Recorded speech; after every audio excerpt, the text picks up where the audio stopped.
the first Watame stream I ever watched? I'm not sure. It's been so fucking long.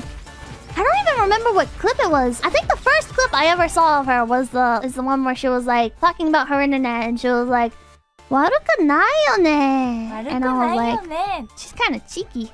Hello, Baguette. Thank you for becoming a big PP. But what's the reason why Watame is your Oshi? Because I feel like Watame is just like the pinnacle of VTubers, right? So I'm very into VTubers.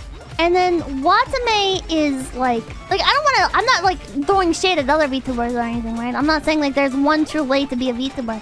But I think Watame is like the, I guess, pinnacle of it, right? She embodies her character so well. She's so devoted to being a VTuber. She spends like so much of her fucking money. I don't even know what percent of her budget goes back into VTubing, but it must be like 90%.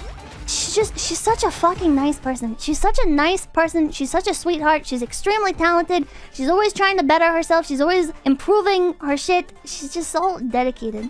Watame is like the perfect combination of a voice that fits. Her voice fits her character perfectly. She plays her character perfectly. Her personality fits her character perfectly. And it doesn't feel... Toho! Sorry. It doesn't feel like ingenuine or anything, right? It's just like whatever talent scout picked up Watame and cast her for Watame just did the fucking perfect job at it, you know? She just is Watame. What's your opinion on armpits? Oh my god. But there's a lot of members of Hololive that I think are like that. And I think that's something that Hololive does better than any other company. I sound like such a fucking simp.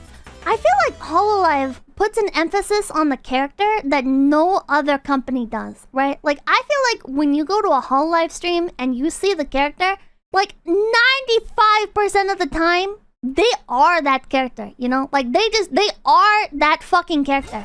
Like, Polka is a fucking legend. Polka is somebody that I aspire to be like in terms of content creation. Because she's so fucking creative. She's so upbeat. She's just Polka, you know? Like, she embodies her character just like Watame does. Legend of Polka godlike. Yeah, Polka is a creatividad. She is. I have big respect. See, Watame, like, embodies VTubers, like, perfectly, right? But I feel like Watame, if I had any criticism of her, is that she doesn't tend to, like, branch out of, like, what you would expect a VTuber to be. Which isn't necessarily a bad thing, right? Because she does what she does so perfectly. So I guess, like, I get a different kind of feel or a different kind of enjoyment from people like Polka, Coco, Amelia. People that branch out of their typical... I guess branch out of the typical VTuber genre, you know? It's not super like a criticism or anything. I guess it's just like different people provide different things.